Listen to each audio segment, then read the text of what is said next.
कर जोरूं विनती करूं, धरूं चरण पर शीस। गुरु राम देवानंद जी महाराज ने दियो नाम बख्शीश। कोटि कोटि सिजदा करूं, कोटि कोटि प्रणाम। चरण कमल में राखियो मैं बांदी जाम गुलाम। जय इब कै सतगुरु मिले,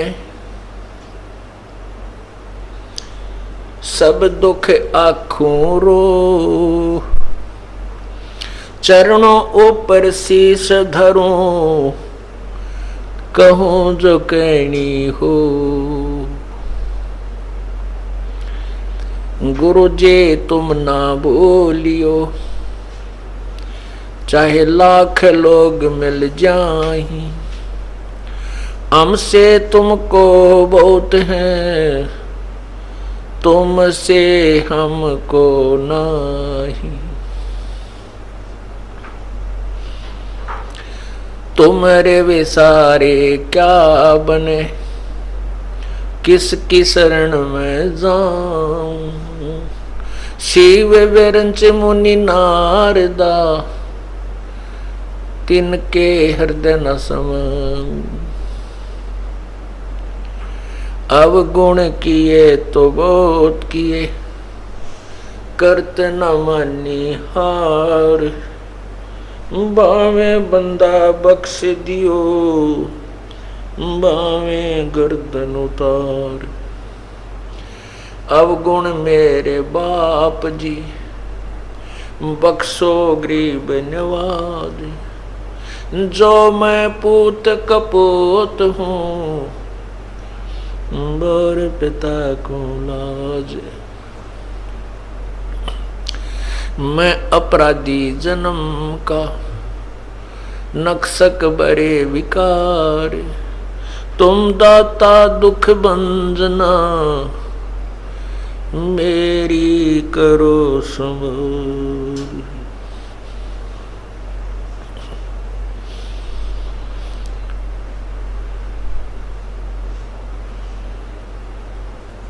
गुरु बड़े गोबिंद से, गुरु बड़े गोबिंद से। मन में देख विचार, हरि सुमरे वो वार हैं, गुरु सुमरे होए पार।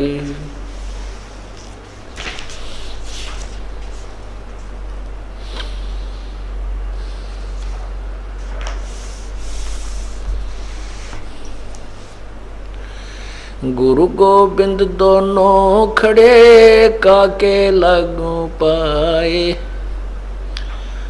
बलिहारी गुरु आपना, गोबिंद दियो मिलाए। कबीर हरि के रूठता, कबीर हरि के रूठते। गुरु की शरण में जावे, कह कबीर गुरु रूठ गए तो हरि न होत सहाय। गुरु गोबिंद कर जानियो, रहियो शब्द समाए। मिले तो दंडवत बंदगी, नहीं पल पल ध्यान लगावे।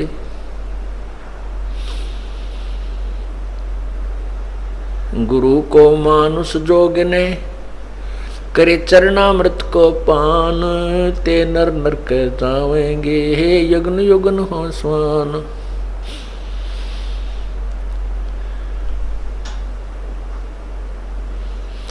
गुरु मानस कर जानते, ते नरक ये अंधे। होवे दुखी संसार में, आगे यम के फंदे।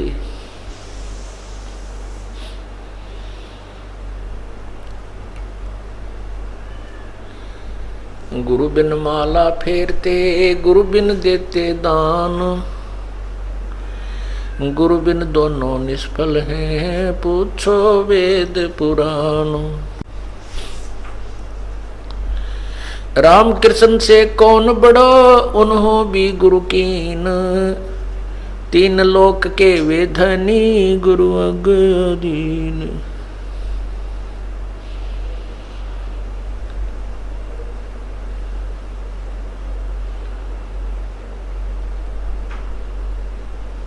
परम पिता परमात्मा सारी सृष्टि के रचनहार, कुल मालिक, पूर्ण ब्रह्म,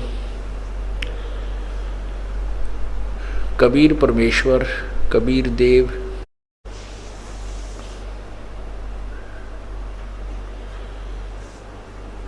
हम कालजाल में फंसी हुई अनजान आत्माओं को अपने निज घर की खबर देने के लिए, सतलोक की जानकारी, सतलोक का ज्ञान कराने के लिए वे स्वयं ही प्रकट होते हैं।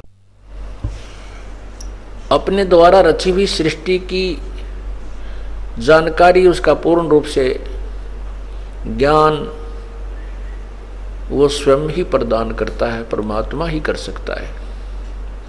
जैसे गीता जी अध्याय नंबर 10 श्लोक नंबर 2 में कहा है, गीता ज्ञानदाता अर्थात ये ब्रह्म काल कह रहा है कि मेरे जन्म को न ऋषिजन जानते हैं न देवता जानते हैं, क्योंकि ये मेरे से ही उत्पन्न हुए हैं। देवताओं में ब्रह्मा विष्णु महेश भी आ जाते हैं। ये तीनों देवता भी कहलाते हैं, त्रिदेव भी कहलाते हैं।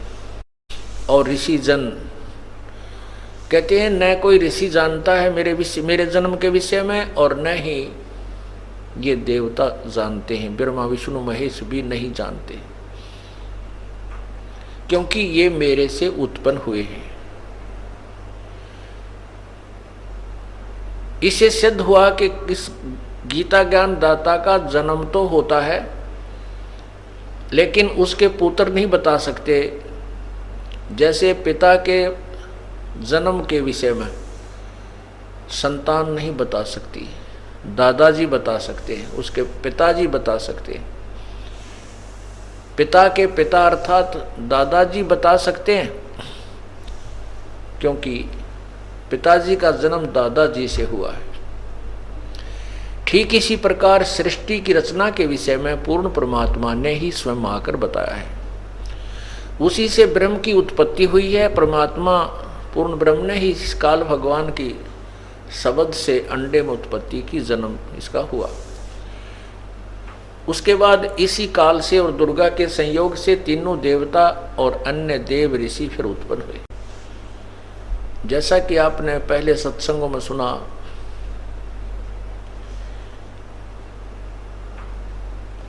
कि काल भगवान चाहता है इस प्राणी को मिसगाइड रखूं, ये अपने सतलोक के विषय में जाने ही नहीं कि कोई इस ब्रह्म लोक से ऊपर या स्वर्ग से ऊपर कोई भी देवता है, भगवान है, इसके विषय में इस प्राणी को जानकारी ही ना हो। और ऐसा ही अभी तक रहा है। जैसे आपने रामानंद जी से हुई चर्चा में परमात्मा कबीर जी से जो चर्चा हुई थी, रामानंद जी ने कहा था कि 4 वेद और 6 शास्त्र में, रामानंद जी कह रहा है, हमें तो यही सुना है, यही पढ़ा है कि इस स्वर्ग से ऊपर कोई स्थान नहीं है और ब्रह्मा विष्णु महेश से अन्य कोई देवता नहीं है, कोई परमात्मा नहीं है।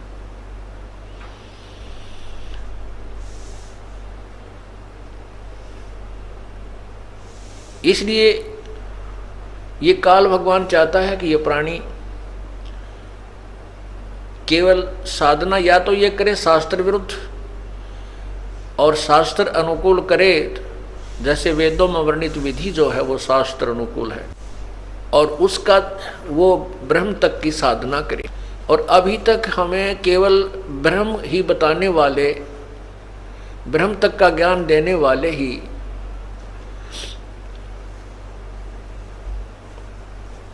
संत ऋषिजन मिले। ब्रह्म तक का ज्ञान देने वाला भी कोई एक आध ही था, बाकी तो यही ब्रह्मा विष्णु महेश तक की साधना बताने वाले या फिर उससे भी नीचे सरहद पितर गांव के बाबा की, गांव में कोई ऐसे छोटा मोटा मंडी बना करके उनकी पूजाओं की ही जानकारी दिया करते थे। वो पूर्ण ब्रह्म, जबकि वेदों में, गीता जी में उस पूर्ण परमात्मा की जानकारी बहुत है और वेद ज्यादातर उसी की महिमा से भरे हुए हैं।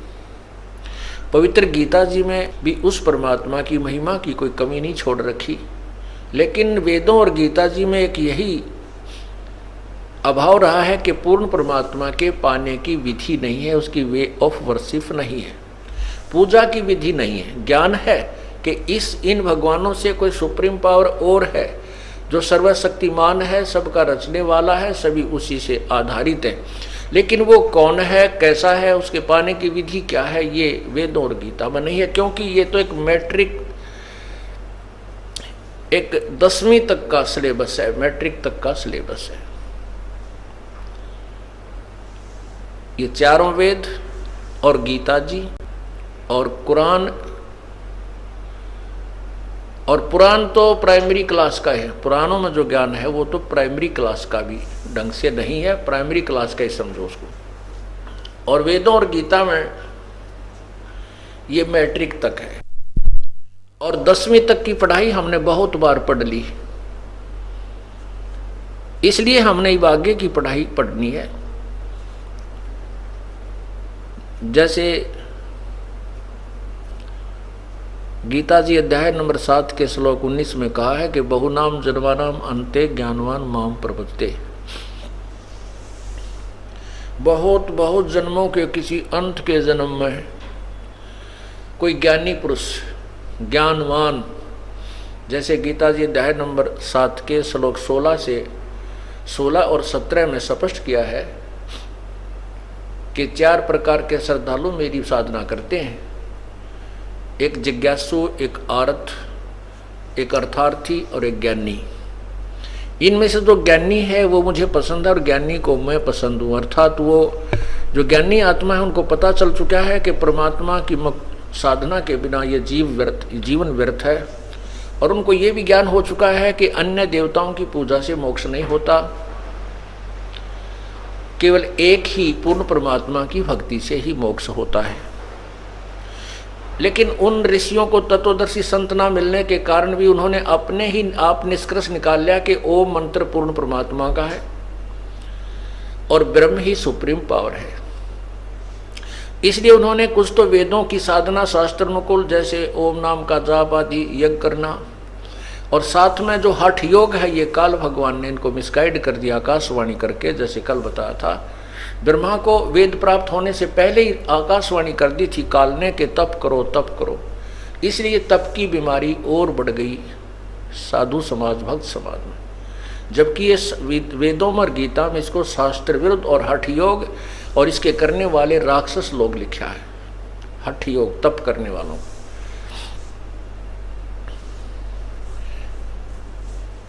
तो ऐसा ये साधना, इन वेदों और गीता में जो ज्ञान है ये केवल ब्रह्म तक का है, इसी के पाने की विधि है। और ये चौथे अध्याय के 5वें श्लोक में गीता ज्ञानदाता कहता, अर्जुन तेरे और मेरे बहुत जन्म हो चुके हैं, तू नहीं जानता मैं जानता हूँ।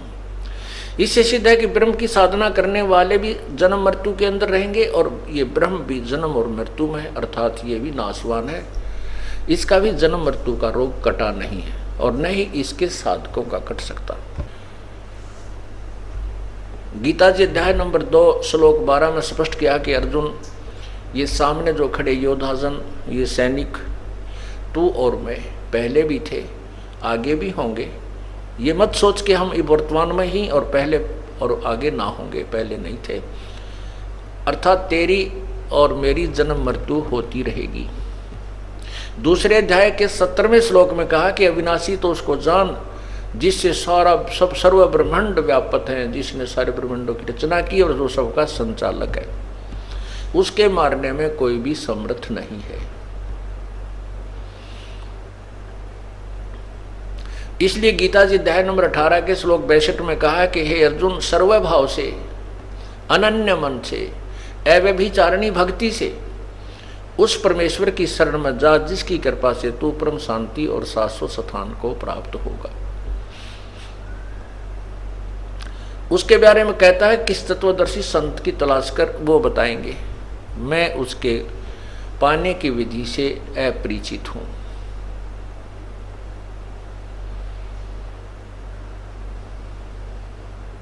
मेरे पाने का एक ओम मंत्र है।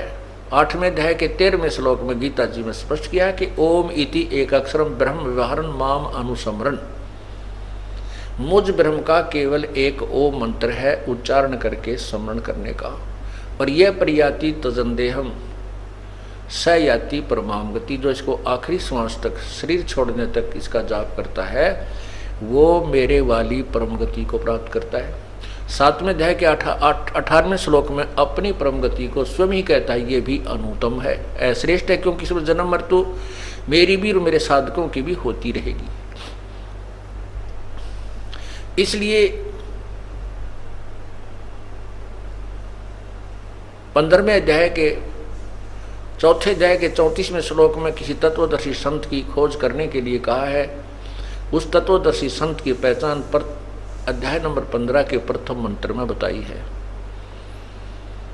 कि वो तत्वदर्शी संत अर्थात वेद के जानने वाला वो संत होगा जो सभी उल्टे लटके संसार रूपी वृक्ष के सभी पार्ट्स के बारे में, सभी अंगों के बारे में, जड़ कौन है, तना क्या है, डार क्या है और शाखा कौन है, पात क्या है, ये बताएगा। वो तत्वदर्शी संत होगा। स वेदवित्, वो वेद के तात्पर्य को जानने वाला है।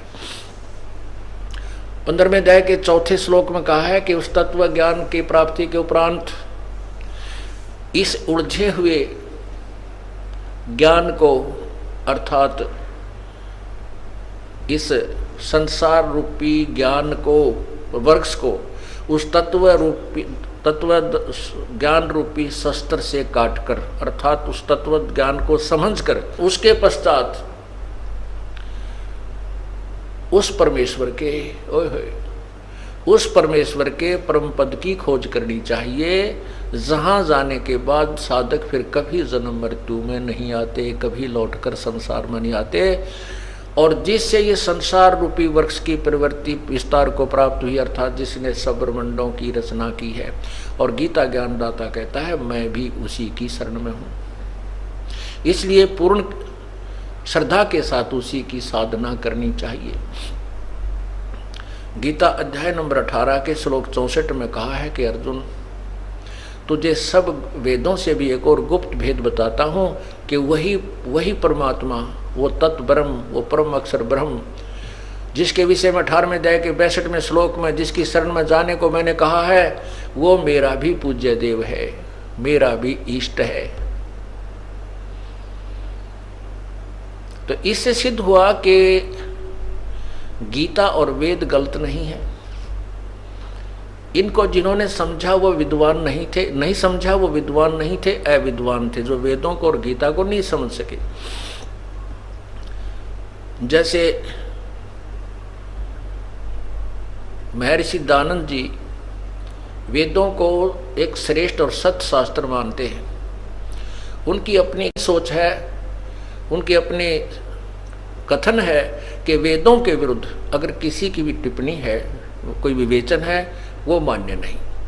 और वो खुद कहते हैं परमात्मा निराकार है, और वेद कहते हैं यजुर्वेद अध्याय नंबर 5 के मंत्र 1 में 2 बार प्रमाण किया है परमात्मा शरीर है, और उस परमात्मा का सबके पालन करने के लिए अर्थात सबकी संभाल करने के लिए भी एक और अन्य शरीर है जिसमें वो अतिथि रूप में प्रकट होता है।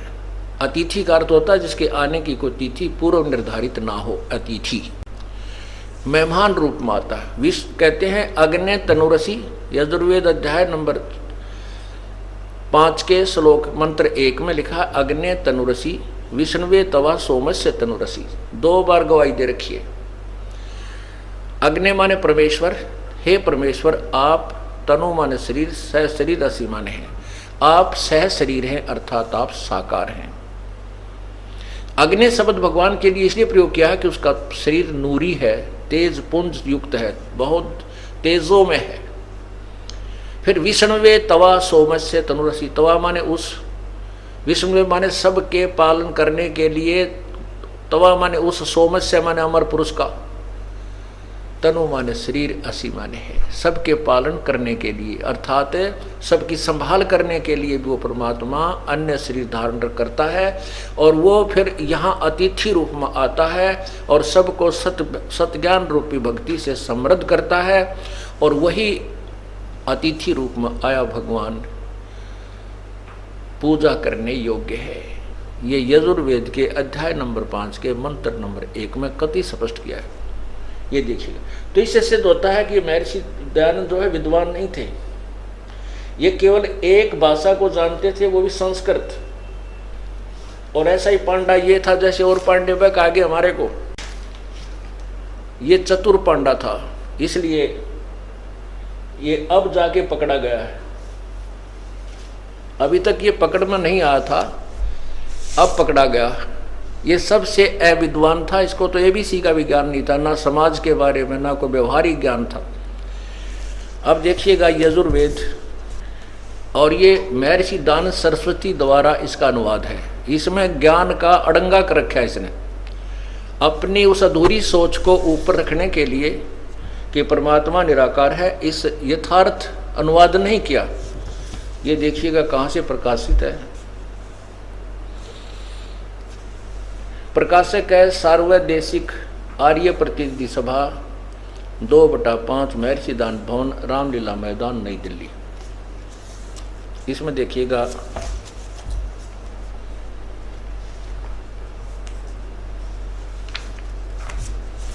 ये 5वां, ये है अथ पंचमो अध्याय आरंभ। और यहां देखिए ये प्रथम मंत्र है, अग्ने तनुरसी, अग्ने तनुरसी विष्णुवे तवा सोमस्य तनुरसी। इसमें 2 बार स्पष्ट किया है, अग्ने तनुरसी विष्णुवे तवा सोमस्य तनुरसी। आगे क्या लिखा है, यह है अग्ने तनुरसी विष्णुवे तवा सोमस्य तनुरसी विष्णुवे तवा अतिथे अतिथ्यम असि विष्णुवे तवा सेनाए तवा सोम भरते विष्णुवे तवा अग्नेय तवा राय पोस्ते विष्णुवे तवा। इसके विषय में है कि ये तो परमात्मा सह शरीर है, और परमात्मा सह शरीर है, और विष्णुवे उस सर्व, तवा माने उस सोमस्य माने अमर पुरुष का, विष्णु माने सबकी संभाल करने के लिए, पालन पोषण करने के लिए भी, तनुरसी माने शरीर है। विष्णुवे तवा अतिथे, उस पालन पोषण करने के लिए वो परमात्मा स्वयं जब अतिथि रूप में आता है तो अतिथमसी, वह पूजा के योग्य है, उसी की पूजा करनी चाहिए। अब इन्होंने कैसा अड़ंगा किया है महर्षि जी ने, देखो अनुवाद इसका। ये अनुवाद है, हे मनुष्यो तुम लोग जैसे मैं जो हवि, अग्नि माने लिख दिया बिजली प्रसिद्ध रूप, अग्नि, अग्नि के शरीर के समान असी माने है। अब देखो तनु माने शरीर स्वयं स्वीकार कर रहे हैं स्वामी जी, असी माने है, ठीक हो गया। अब रह गया अग्नि, अग्नि माने ये लिखते हैं बिजली प्रसिद्ध रूप, जबकि अग्नि माने परमेश्वर होता है। इन्हीं के कर कमलों द्वारा ऋग्वेद मंडल नंबर 1 इन्होंने जब प्रारंभ किया इसका अनुवाद करना, क्योंकि ऋग्वेद का केवल आधे ऋग्वेद का ये इन्होंने अनुवाद किया, उसके बाद इनकी मृत्यु हो गई। इसमें ये देखिएगा ऋग्वेद,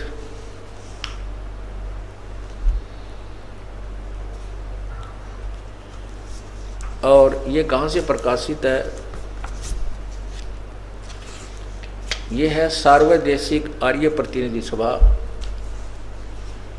प्रकाशक है सार्वदेशिक आर्य प्रतिनिधि सभा 3/5 महर्षि दान भवन, रामलीला मैदान, नई दिल्ली। और यहाँ स्वामी जी क्या कहते हैं,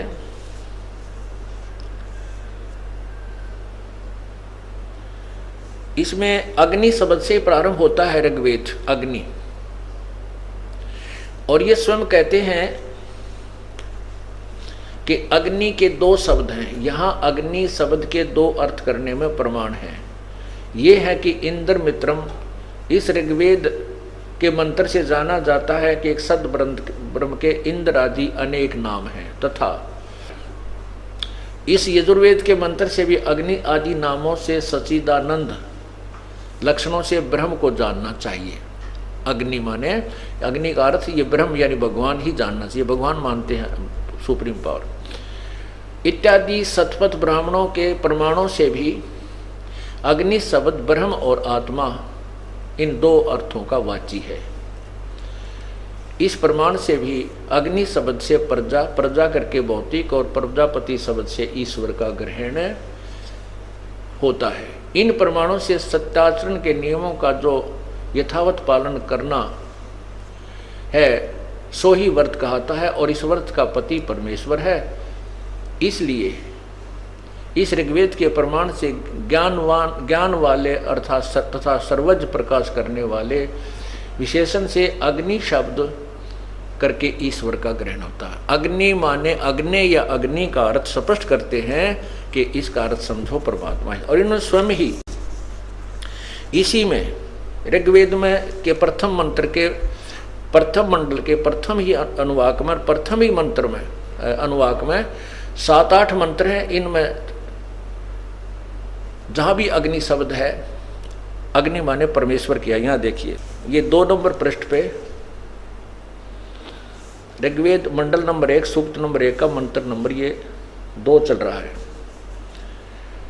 इस कारण से अग्नि शब्द से ईश्वर, अग्नि शब्द से ईश्वर शब्द होता है। आगे देखो, ये 2 नंबर मंत्र में इसमें अग्नि, अग्नि ने वह परमेश्वर। आगे देखो,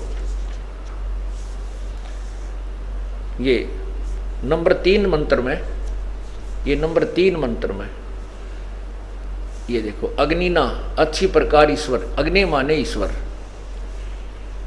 अग्नि माने हे परमेश्वर। महर्षि दानंद जी के कर कमलों द्वारा, यहां देखिए,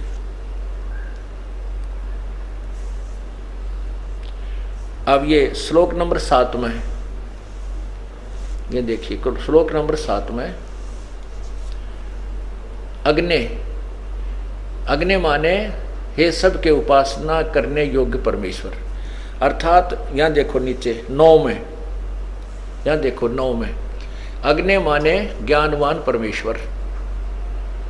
और भी ना जाने कितने स्थानों पर इन्होंने अग्नि माने परमेश्वर किया है। स्वामी दानंद जी ने अपने कर कमलों से यह अनुवाद है ऋग्वेद मंडल नंबर 1 पर और अनुवाद नंबर 1 के श्लोकों का, मंत्रों का।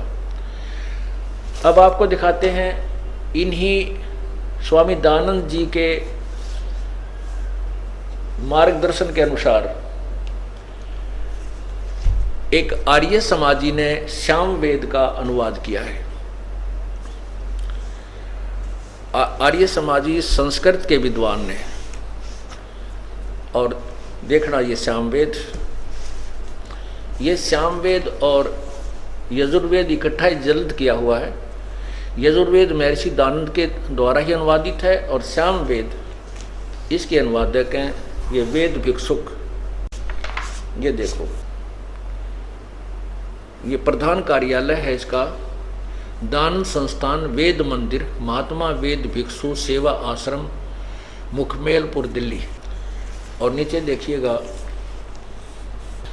दान संस्थान नई दिल्ली से प्रकाशित है, और इसके प्रकाशक हैं पंडिता राकेश रानी, अध्यक्ष दान संस्थान, आर्य समाज मार्ग, करोल बाग, नई दिल्ली। अब इसमें आप देखिएगा श्याम वेद, यहां से श्याम वेद प्रारंभ होता है। ये देखो, ये साम वेद प्रारंभ होता है, साम वेद भाषा भाष्यम। इसके प्रथम ही अध्याय में और प्रथम ही जितने भी श्लोक आते हैं, अग्नि माने हे ईश्वर, अग्नि माने हे परमेश्वर, अग्नि माने हे ईश्वर को, अग्नि माने परमेश्वर, अग्नि माने हे ईश्वर, अग्नि माने हे ईश्वर, अग्नि माने हे ईश्वर, अग्नि माने हे ईश्वर, अग्नि माने हे परमेश्वर, अग्नि माने हे परमेश्वर, अग्नि माने हे परमेश्वर, यानी अग्नि माने हे परमेश्वर। और भी 50 सैकड़ों स्थानों पर अग्नि माने परमेश्वर। दास ने अपनी तरफ से कुछ नहीं मिलाया, इन्हीं महापुरुषों के द्वारा की हुई अनुवाद को और तुलना कर दी। यदि इस यजुर्वेद के मंत्र नंबर 5 के श्लोक अध्याय नंबर 5 के मंत्र 1 में अग्नि माने परमेश्वर लिख दे और बाकी स्वामी जी स्वीकार कर ही रहे हैं, तनु माने शरीर, सी माने परमेश्वर से शरीर हो गया, और ये सत्य है। और इस मंत्र का अनुवाद भी यही बनता है जो दास बता रहा है। महर्षि दानंद जी ने यहाँ क्यों घुमा दिया? क्योंकि इनकी थ्योरी थी परमात्मा निराकार है। ये वेदों के विद्वान नहीं थे। अगर विद्वान होते तो ऐसी सत्यार प्रकाश में ये गलत टिप्पणी नहीं देते। देखिएगा सत्यार प्रकाश उन्हीं के करकमलों द्वारा सप्तम समोल्लास में, ये देखिएगा सत्यार प्रकाश, ये है महर्षि दयानंद सरस्वती। ये देखो हठ योग कर रहे हैं स्वामी जी, हठ योग। और ये किसी भी वेद या गीता में प्रमाण नहीं है कि ऐसा हठ योग करें, नहीं। नाम उठत नाम बैठत नाम सोत जागवे, नाम खाते नाम पीते नाम से लागवे। यजुर्वेद अध्याय नंबर 40 के मंत्र नंबर 15 में लिखा है कि ओम कर्तु समर कलवे समर और कर्तुम समर, अर्थात ओम नाम का जाप काम करते करते समन करो। ये देखो ये है यजुर्वेद, ये वही यजुर्वेद है। और इसके अध्याय नंबर 40 का ये 44वां अध्याय 40वां अध्याय है। इसमें देखो ये मंत्र नंबर 15, मंत्र नंबर 15 में संस्कृत देखिएगा। ओम कर्तो समर किलवे समर, किलवे समर और कर्तुम समर। ओम नाम का जाप, कर्तो माने काम करते करते स्मरण करो, किलवे माने विशेष कसक के साथ स्मरण करो, कर्तुम अपना परम कर्तव्य जान करके प्रभु की भक्ति, यानी मनुष्य जीवन का मुख्य उद्देश्य भगवान की भक्ति करना है, ये सोच कर करो। और यहाँ स्वामी जी क्या करते हैं, इसका अनुवाद क्या लिखा है? कर्म करने वाले जीव तू शरीर छूटते समय ओम इस नामवाचक ईश्वर को स्मरण कर। अपुण्यात्मा इससे सेंटेंस से सिद्ध होता है कि स्वामी जी ओम नाम जाप करने का भी सलाह नहीं देते थे, क्योंकि इसका अनुवाद भी ये ठीक नहीं कर पा रहे। ये कह रहे हैं कि जिस भगवान का ओम नाम है उस भगवान का स्मरण करो, ना कि ओम नाम का। इसमें सपट लिया के ओम कर्तु समर किलबे समर कर्तुम समर। ओम नाम का जाप काम करते करते स्मरण करो, विशेष कसक के साथ स्मरण करो और अपना परम कर्तव्य जानकर भगवान का ओम नाम का स्मरण करो।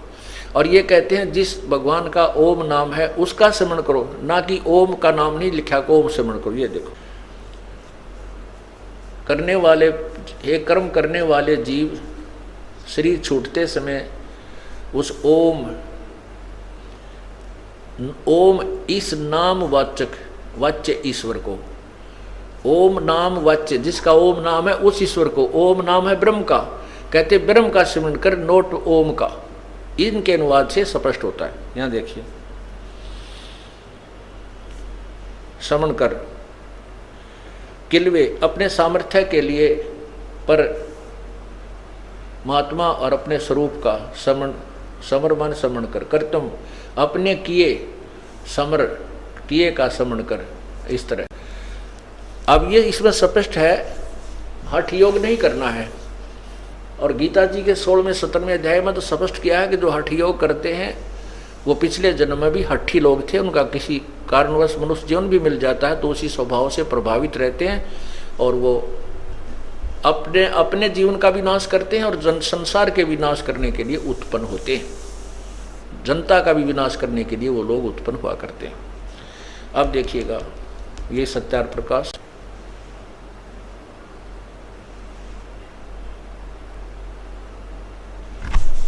और ये देखिएगा अथ सत्यार्थ प्रकाश है श्रीमद् परमहंस पर विराजक आचार्य महर्षि दानंद सरस्वती स्वामी विरचिता। और ये कहाँ से प्रकाशक है? वैदिक यति मंडल, दानंद मठ, दीनानगर, पंजाब से। और इसके 7वें श्लोक में आप देखें, स्वामी जी किसे पूछा कि परमात्मा साकार है व निराकार? ये देखिएगा, ये है 7वां समोल्लास।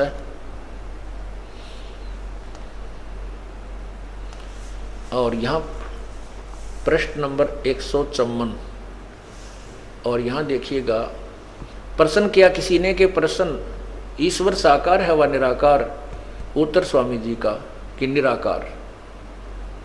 और अपनी थ्योरी को यहाँ आप ही फेल कर रहे हैं। प्रश्न किसी ने प्रश्न किया परमेश्वर की स्तुति प्रार्थना उपासना करना चाहिए व नहीं? उत्तर महर्षि जी का करनी चाहिए। प्रश्न क्या स्तुति आदि करने से ईश्वर अपना नियम छोड़ स्तुति प्रार्थना करने वाले का पाप छुड़वा देगा? उत्तर स्वामी जी का नहीं। प्रश्न तो फिर स्तुति प्रार्थना क्यों करना? प्रश्नकर्ता कहता है कि जब भगवान पाप ही नहीं छुड़ा सकता तो फिर उसकी साधना की आवश्यकता भी क्या है? पुण्यात्मा, सीधी सी बात है, भगवान की स्तुति साधना इसलिए की जाती है कि हमारे जो कष्ट आवे वो दूर हों। और कष्ट आते हैं पाप कर्मों से, सुख होता पुण्यों से, दुख होता पापों से, पूर्व जन्म के किए हुओं का वर्तमान में मिल रहा होता है। और हम इसलिए परमात्मा के चरणों में जाते हैं कि हमारे ऊपर आने वाली आपदा जो कर्म के भी है वो भी ना आए, ताकि हमारे पाप कर्मों का विनाश हो। और यदि जैसा किया वो जो का तो भोगते ही रहे तो फिर भगवान की साधना की आवश्यकता ही समाप्त हो जाती है। हाँ, जहाँ तक इन लोगों को ज्ञान था, उस भगवान का नियम है कि जैसा कर्म करेगा वैसा ही फल मिलेगा। उस पूर्ण परमात्मा का विधान है कि उसकी साधना करने से पाप कर्म विनाश हो जाते हैं और पुण्य ही प्राप्त होते हैं।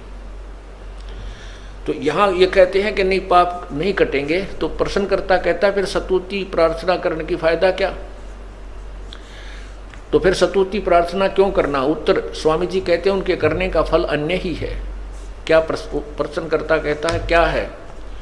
उत्तर स्वामी जी कहते हैं इससे स्तुति से ईश्वर में प्रीति, उसके गुण कर्म स्वभाव से अपने गुण कर्म स्वभाव का सुधरना, प्रार्थना से निरअभिमानता, उत्साह और सहाय का मिलना, उपासना से परब्रह्म से मेल और उसका साक्षात्कार होना। मेल और साक्षात्कार, किसी से मिलना तो साकार के बिना निराकार से मिलेंगे क्या? कैसे? जब कोई निराकार है और सर्वव्यापक हो तो वह पहले ही मिला हुआ है, पहले ही हमारे से अभेद है। यदि वो परमात्मा निराकार है और उसको हम केवल सर्वव्यापक मानकर छोड़ देते हैं तो पहले ही मिला हुआ था। फिर उपासना से कैसे मिलन हुआ? उसका साक्षात्कार होना। साक्षात्कार दो साकार वस्तु को देखना ही साक्षात्कार है। तो यहाँ अपने ही सिद्धांत को अगले ही पृष्ठ पर फेल कर रहे हैं कि पहले पर कह रहे हैं भगवान निराकार है, इस पर कह रहे हैं उसका साक्षात्कार होता है। तो बुद्धिमान को संकेत ही बहुत होता है कि स्वामी दानंद जी विद्वान नहीं थे, इनको किसी भी क्षेत्र का ज्ञान नहीं था, केवल एक संस्कृत भाषा जानते थे। बचपन ये ब्राह्मण थे और बचपन से इनका कर्म था यही कर्मकांड करना, और बचपन से ही वेदों का रट्टा लगाया करते थे। ये यजुर्वेदी ब्राह्मण थे, इनकी हिस्ट्री में लिखा है। दास एक भी शब्द बेप्रमाणित नहीं बोलता। ये तो आप अपनी पल्ला गांठ ला लियो, जो शब्द कहेगा वो बिल्कुल प्रमाणित होगी और इन्हीं के द्वारा, इन्हीं की इतिहास में लिखा होगा। और बचपन से यजुर्वेद के इनका नियम था कि इनके कुल में यजुर्वेद को कंठस्थ याद करना होता था। और ये बचपन से ही पढ़ा करता था। 23 साल की उम्र में ये घर छोड़कर चला गया था। फिर 12-13 अज्ञानी संतों के पास गया। उन्होंने जो भी उसको ज्ञान दिया उसको ग्रहण करके इसने सत्यार प्रकाश में वो अज्ञान ठोक दिया। इसमें कहीं सिर नहीं, कहीं पैर नहीं। एक पृष्ठ पे कुछ लिखा है, दूसरे पे उसका खंडन है, तीसरे पे कुछ और लिख रहा है, 5वें पे कुछ और लिख रखा है। और फिर समाज के बारे में इनकी टिप्पणी पढ़ ले तो आग लग जाए पूरे समाज में। ऐसे विचार हैं इस क्या नाम है इस सत्यार प्रकाश में। तो कहने का भाव ये है कि परमात्मा अपने द्वारा रची हुई सृष्टि को और अपने विषय में स्वयं ही बताने आता है। ये भी वेदों में ही प्रमाण है। वेदों में ही लिखा है कि वो परमात्मा अपने द्वारा रची हुई सृष्टि को खुद ही स्वयं ही भिन्न भिन्न प्रकार से वर्णन करके बताता है। अथर्ववेद कांड नंबर 4 के अनुवाक नंबर 1 के मंत्र नंबर 6 में स्पष्ट है कि वो परमात्मा अपने द्वारा वही सब ब्रह्मांडों की रचना करता है। उसी से ब्रह्म की उत्पत्ति हुई है और वही अपने द्वारा रची हुई सृष्टि को भिन्न भिन्न पूरा निर्णायक विस्तार से बताता है। अब सिद्ध हुआ कि परमात्मा सशरीर है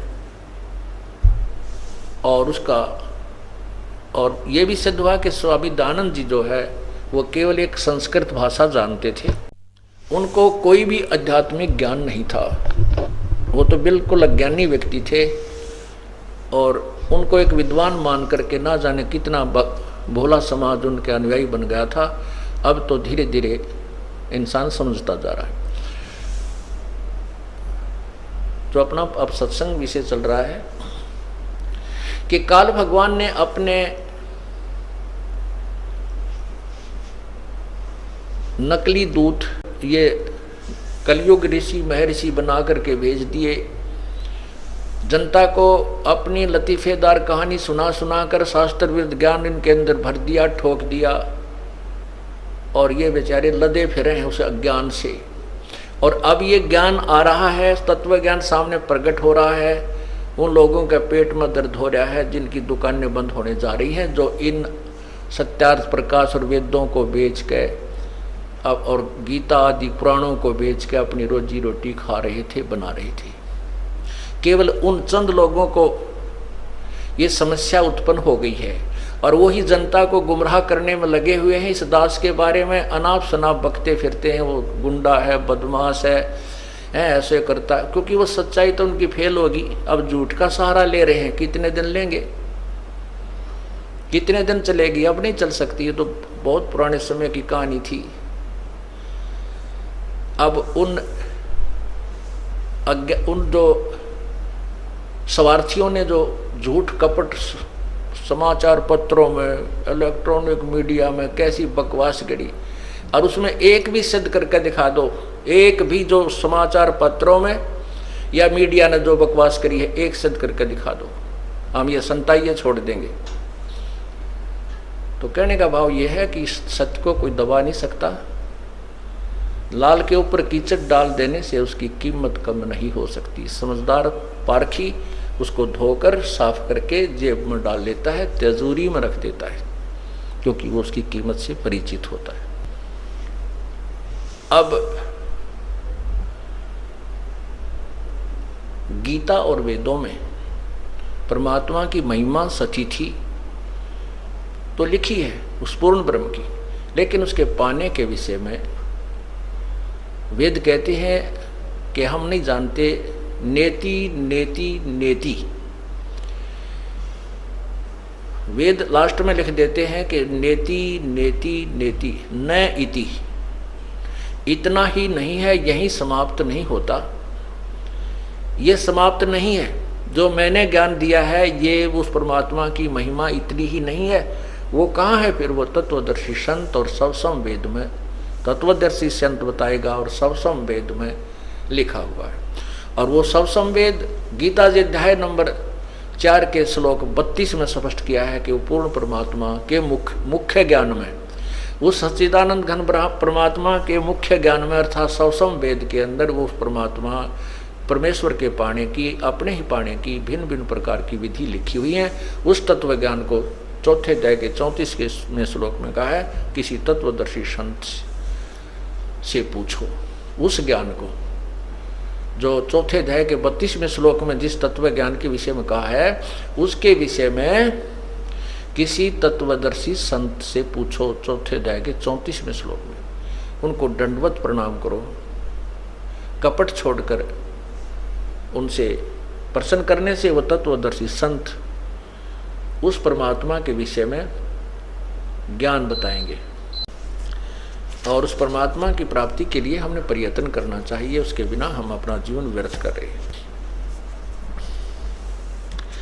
मानुष जन्म पाए कर जो नहीं रटे हरि नाम,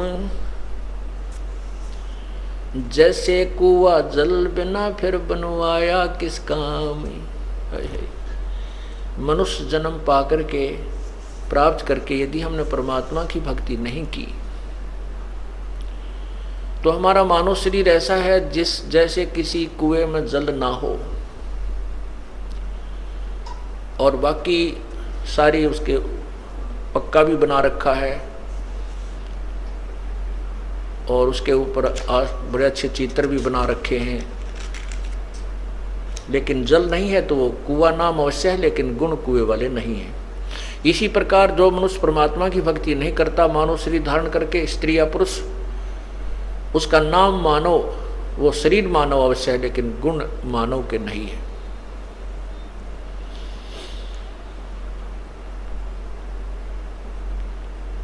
ग्रीब अरब खरब लग दर्व है, रपती कोट अनंत, नाहक जग में आई या जिन से न पूर्ण संत। अरब खरब लोग धन है और करोड़ों जिसके हाथी हैं और जिसने पूर्ण संत की साधना के बताए अनुसार पूर्ण परमात्मा की भक्ति नहीं की, वो तो व्यर्थ में इस संसार में आया, अर्थात उसका मानव जीवन व्यर्थ है। ग्रीब माया हुई तो क्या हुआ, भूल रहा नरभूत, पिता कहेगा कौन को जो वैसा का पूते। जो पूर्ण परमात्मा की साधना नहीं करते, पूर्ण संत की शरण में नहीं है, उनके विषय में कहते हैं माया हुई तो क्या हुआ, भूल रहा नरभूत, जीवित ही भूत बना हुआ है तू, माया की हवस तेरे 24 घंटे दिन रात माया जोड़न में अपना जीवन व्यर्थ कर रहा है। यहां से जाने के बाद तेरा कौन वारिस होगा? कहते हैं मेरे मन मूर्खा भाई, गुरु बिन जागा कौन सी घाटी। मेरा मन मूर्खा भाई, गुरु बिन जागा कौन सी घाटी। फिर कहते हैं बैल बने कंगाल का, तेरे कड़ पे बाजा लाठी, मेरा मन मूर्खा भाई, गुरु बिन जागा कौन सी घाटी। जिन्होंने यहाँ पूर्ण संत नहीं, गुरु नहीं बनाया, तो यहाँ से जो प्राणी जाता उसका कोई वारिस नहीं होता, आगे संभालने वाला नहीं होता। जैसे कहते हैं वैश्या के कोई पुत्र हो जावे, वो किसको पिता कहेगा। पुण्यात्माओं, ये बहुत गहरी बात कही है प्रभु ने अपनी वाणी में कि जिस प्रकार हम व्यभिचारिणी भक्ति कर रहे हैं, अव्यभिचारिणी भक्ति होती है केवल एक परमात्मा की साधना, अन्य भगवानों देवताओं की पूजा नहीं करनी चाहिए। तो कहते हैं जैसे व्यभिचारिणी औरत वैश्या होती है, उसके पुत्र हो जाता है तो किसको पिता कहेगा, कोई वारिस नहीं बनेगा। तो इसी प्रकार जिन्होंने पूर्ण संत और एक प्रभु की साधना नहीं की, वो साधक भी और जो साधना नहीं करते वो भी, चाहे कितने धनपति हैं, कितने उनके पास संपत्ति है और कितने ही वो माया में लीन है, कितनी माया उनके पास है। यहाँ से जाएंगे तो कहते हैं आगे जाकर उनका कोई ठिकाना नहीं। आगे गए ना बावड़े रहते भी सब जाही, बिन साहेब की बंदगी कहीं ठोर ठिकाना नहीं। जैसे मोती जैसा मोती ओस का ऐसी तेरी आवे, गरीबदास कर बंदगी भाई भौर ना ऐसा दाव। ऐसा दाव, ऐसा मौका, ऐसा चांस मनुष्य शरीर और फिर ये तत्व ज्ञान, और अब भी तुम पीछे रहोगे। कहते फिर परमात्मा ना संभाले तुमने कई हजारों वर्षों तक, हजारों युगों तक नहीं संभालेगा, क्योंकि आप रिजेक्ट कर दिए जाओगे कि इतना कुछ होने के बावजूद भी, और फिर अपनी अज्ञानता और अपने ही ज्ञान के ऊपर आधारित होकर के अपने आप ही चले। संत की एक भी नहीं मानी, क्यों कुछ दिनों के बाद परमात्मा इतना सुख दे देता है, यूं सोचा है बस मौज माजरी है और ऐसे ही होना था। नहीं, यही भूल समाप्त कर देना कि प्रभु के चरणों में आने के बाद जो आपने पुण्यदान किया है, ये हो सकता है आपका इस जीवन भी चल सके और एक दो जीवन और भी चल सकता है, इतना पुण्य हो जाता आपका। लेकिन जिस दिन से आप संत से विमुख हो जाते हैं उसी दिन आपका फुल स्टॉप हो जाता है। आप जो परमात्मा की मर्यादा को भंग कर देते हो, अपने मनमुखी शुरू हो जाते हो, उसी दिन से आपकी भक्ति पर फुल स्टॉप लग जाता है आगे की। जब तक आप पुनः उपदेश प्राप्त नहीं कर लेते, उपदेश प्राप्त कर लेने मात्र से भी नाम नहीं जुड़ जाता। परमात्मा कहते हैं इन बातों क्या पाइए कर सतगुर नजर निहाल, राजी कर सतगुर रूठे नू। ठीक है, कोई भक्त है पहले लगा हुआ है, फिर उसने बीच में बकवाद कर दी, दोबारा भी चौथा भी नाम ले जाता है। जब तक इस दास हृदय से उसको उपदेश नहीं देता तब तक उसका पुनर्नाम सब नहीं जुड़ पाएगा। ये मेरे बस की बात नहीं, ये परमात्मा की ही प्रेरणा अंदर से होती है। नाम अवश्य दे दिया जाता है क्योंकि हमारा स्वभाव है कि हो सकता है ये बालक फिर सुधर जाए, बच्चा भगवान का। तो इसलिए कहते हैं राजी कर सतगुरु रूठे नु, यानी अपने सतगुरु, मान लिया आपसे गलती हो जाती है, सतगुरु क्यों रुष्ट होते हैं? क्योंकि आप विद्यार्थी, वो विद्यार्थी से टीचर रुष्ट होता है जो कोई भी मर्यादा नहीं निभाता, बार बार समझाने के बाद भी शरारत करने से बाज नहीं आता, तो वो उससे रुष्ट होता है। ऐसे ही परमात्मा का मार्ग है, आप विद्यार्थी हैं, ये दास आध्यात्मिक टीचर है। आपके हित के लिए आपको समझाया बुझाया जाता है, गलती करते हो आपको धमकाया भी जाता है, आपके भविष्य को मध्य नजर रखते हुए। निदास का कोई लेन देन नहीं। अब जो बच्चे परमात्मा से विमुख हो गए, नाम ले रखा था, गलतियों पर गलतियां की, हमने उनको धमका दिया, उनका नाम काट दिया गया यहाँ से, इस विद्यालय से, तो वो बाहर चले जाते हैं अपने दूसरे क्षेत्र में या दूसरे संत के पास, या जैसी पूजाएं जिसको पहले करते थे वो करने लग जाते हैं। और वो कहते हैं हमारे ताज भी ठाठ हो रहे हैं, हमने तो उनको छोड़ दिया, उस नाम को भी, संस्था को भी छोड़ दिया, और कहते हैं अब हमें कोई हानि नहीं हो रही है। पुण्यात्माओं, आप जब तक आपका नाम जुड़ा है, आप कोई गलती करते हो, परमात्मा आपको झटका देता है एक आधा हल्का सा, ताकि तुम सुधर जाओ, सावधान हो जाओ, आगे गलती ना करो। और जब यहाँ से विमुख हो जाते हो, आपका नाम कट जाता है, आप चाहे सत्संग में भी आते रहोगे, परमात्मा आपको स्वीकार नहीं करता है, तो फिर आपके ऊपर झटके नहीं आएंगे, आपको केवल वो काल पुण्य देगा जो आपका दे रखा है। जैसे विद्यार्थी, जो बच्चा स्कूल में आता है, गलती करता, टीचर उसको पीटता भी है, एक आधा थप्पड़ भी मार दे, खुड़कावत धमकाता भी है, और जब वो बच्चा स्कूल छोड़कर चला जाता है, फिर चाहे वो गधे पर बैठ कर बारी लेता रहे, कहीं घूमता रहो, कहीं खेलो, वो टीचर उसको कुछ नहीं कहेगा, उसके साथ से निकल जाएगा, वो कितनी शरारत कर रहा हो वो नहीं, टीचर नहीं बोलेगा उससे, क्योंकि अब उसका विद्यार्थी नहीं रहा।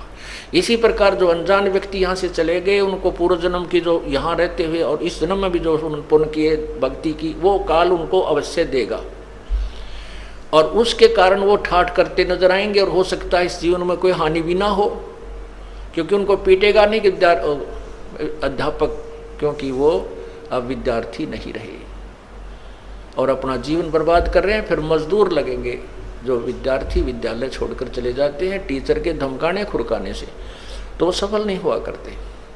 तो इसी प्रकार हमने उस परमात्मा की भक्ति करनी है। तो क्या कहते हैं,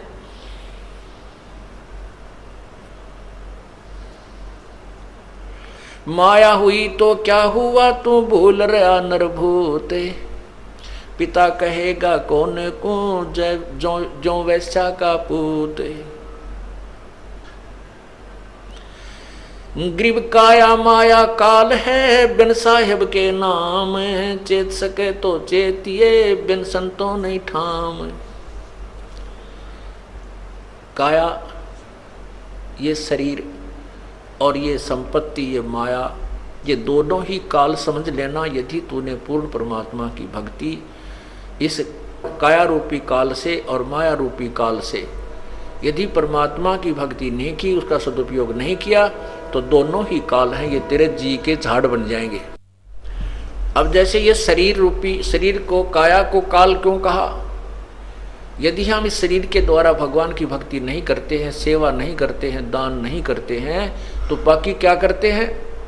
सारे काल के जाल में रहने के ही कार्य करते हैं। झूठ बोलते हैं, चोरी करते हैं, ठगी करते हैं, या पेट भरने का धंधा ही करते हैं। और माया काल क्यों कहा? यदि इसको सदुपयोग नहीं करते हैं, भगवान के धर्म धार्मिक कार्यों में नहीं लगाते हैं, तो ये माया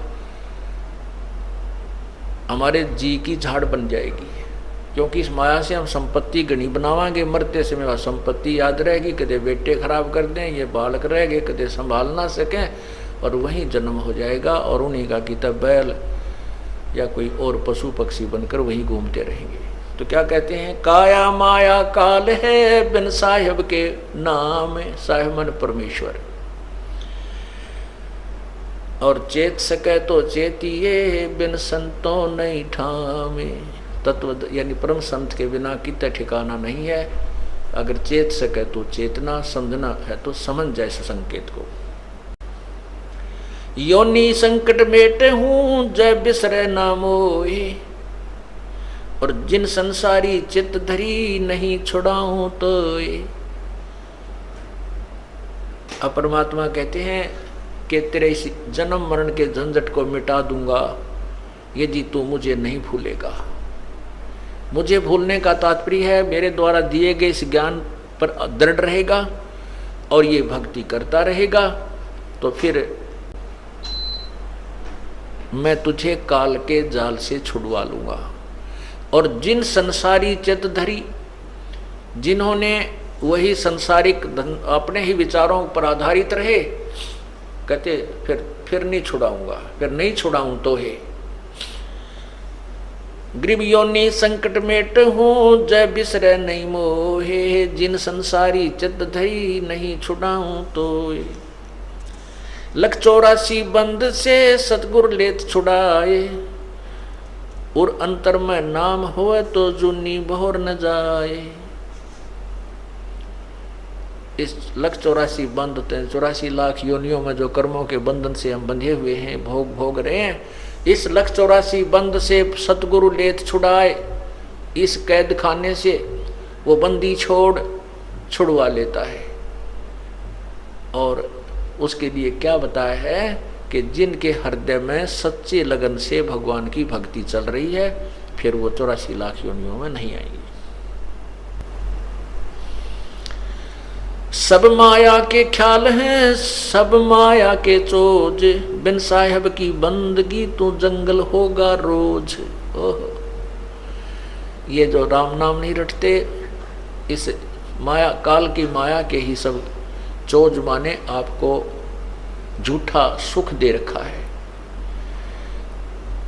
इस झूठे सुख में, इस माया के जो आनंद को आनंद मानते हैं, कार होगी, कोठी होगी, घूटी ला ली, ताश खेल लिया, इधर उधर बकवाद कर ली, नाच गा लिए, कहते हैं ये माया के चोज हैं तुझे यहाँ मूर्ख बनाए रखने के लिए।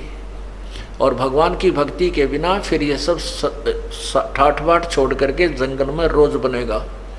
रोज एक पक्षी जिसे नील गाय कहते हैं, वो सारा दिन भटकता रहता है, इधर से उधर, उधर से उधर, कोई ठिकाना नहीं। कोई कुत्ते पाड़ रहे हैं, कोई किसान लठ मार रहे हैं, इधर से उधर भगा रहे हैं। कहते हैं ऐसी दुर्गति तेरी हो जाएगी। और जो हमारी शरण में है, जो जन हमारी शरण है, ताका हूँ मैं दासे, भक्ति अनाहद बंदगी अंतलोक प्रकाश, जुन्नी संकट मेटे हूँ देहू निश्चल बासे, और अंतर में रखूंगा जम की नहीं तरास। अब जैसे आपने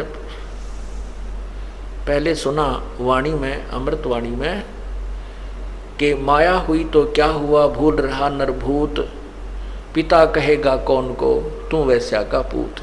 अब कहते हैं जो हमारी भक्ति करता है उसके लिए क्या बताते हैं कि जुन्नी संकट मेटे हूँ देहू निश्चल बास, निश्चल उस शाश्वत स्थान सतलोक में आपको निवास दूंगा, आपका वहाँ ठिकाना बना दूंगा और उरंतर में रखूंगा। अपने जैसे बंदरिया अपनी छोटी सी बच्ची को सीने से लगाए फिरता है, नीचे चिपका लेता है, वर्षा से भी गर्मी सबसे बचाने की चेष्टा करती है, जैसे भी उसके पास समाधान है वो अपने बच्चे को सीने से लगाए फिरते हैं। कहते हैं ऐसे मैं आपको अपने हृदय के अंदर इस प्रकार बचा के रखूंगा और काल की त्रास पीड़ा तेरे तक नहीं आने दूंगा। जुन्नी संकट मेटे हूँ देहू निश्चल बासे, उरंतर में राखे हूँ जम के नहीं तरासे। इस माटी के मैल में मगन भया क्यों मूडे, कर साहेब की बंदगी उस साई को ढूंढ, उस साई को। ओए होए, तत्ब्रह्म गीता जी के अध्याय नंबर 8 के मंत्र नंबर 1 में कहा है कि किम तत्ब्रह्म किम अध्यात्म किम अधियज्ञ और किम अध्यात्म पुरुषोत्तम, कि वो किम कौन सा वो तत्ब्रह्म जिसके विषय में आपने 7वें अध्याय के 29वें श्लोक में कहा है कि तत्ब्रह्म को उस भगवान को जानने के बाद, उस ब्रह्म को जानने के पश्चात और सारे इस आध्यात्मिक ज्ञान को समझने के उपरांत और सभी कर्मों के बारे में जिसको जानकारी हो जाती है तत्व ज्ञान समझकर, उसके पश्चात वो व्यक्ति तो केवल जन्म मृत्यु से ही छूटने का प्रयत्न करता है, यहाँ की किसी भी वस्तु की इच्छा नहीं करता। उसके विषय में 8वें अध्याय के प्रथम मंत्र में अर्जुन ने पूछा कि फिर कौन है वो तत्ब्रह्म, वो परमात्मा, वो भगवान कौन है, वह भगवान कौन है, जिसके विषय में आपने 7वें अध्याय के 29वें श्लोक में कहा। 8वें अध्याय के 3रे श्लोक में गीता ज्ञानदाता भगवान कहता है कि वो परम अक्षर ब्रह्म है, वो परम अक्षर ब्रह्म है। तो यहां भी क्या बता रहे हैं, इस माटी के मैल में मगन भया क्यों मूडे, कर साहेब की बंदगी उस साईं को ढूंढे, उस साईं को ढूंढ।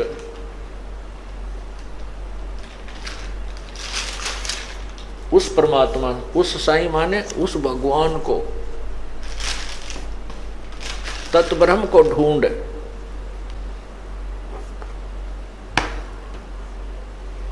अब उस परमात्मा को कैसे ढूंढना, जैसे गीता जी अध्याय नंबर 17 के श्लोक नंबर 23 में कहा है कि उस परमात्मा के पाने का मंत्र है ओम तत्सत। ओम तत्सत, ओम ब्रह्म का जाप है और तत् जो है ये परब्रह्म का जाप है। तत् सांकेतिक जो सार जिसको सतनाम प्राप्त हो गया है वो समझेगा। अब जैसे हम प्रथम मंत्र में आपको ओम नाम दिया जाता है, वो सावित्री ब्रह्मा जी का जाप है, अर्थात वो स्वाद चक्र को खोलने की कुंजी है। अब स्थान स्थान पर अंतर होता है। जैसे एक लड़की के पिता का नाम भी हवा सिंह है और पति का नाम भी हवा सिंह है। अब स्थान स्थान पर अंतर है। जिस पिता से जन्म हुआ है उसका नाम भी हवा सिंह है, उसमें उसका भाव पिता वाला है, और जिससे उसका विवाह हुआ उसका नाम भी हवा सिंह है, उसमें उसका वहाँ वो पति हवा सिंह ही जाना जाता है। वही हवा सिंह नाम जो है वहाँ पति है। तो कहने का भाव यह है कि जो ओम मंत्र आपको प्रथम मंत्र ब्रह्म गायत्री में दिया जाता है तो वो सावित्री और ब्रह्मा का जाप है।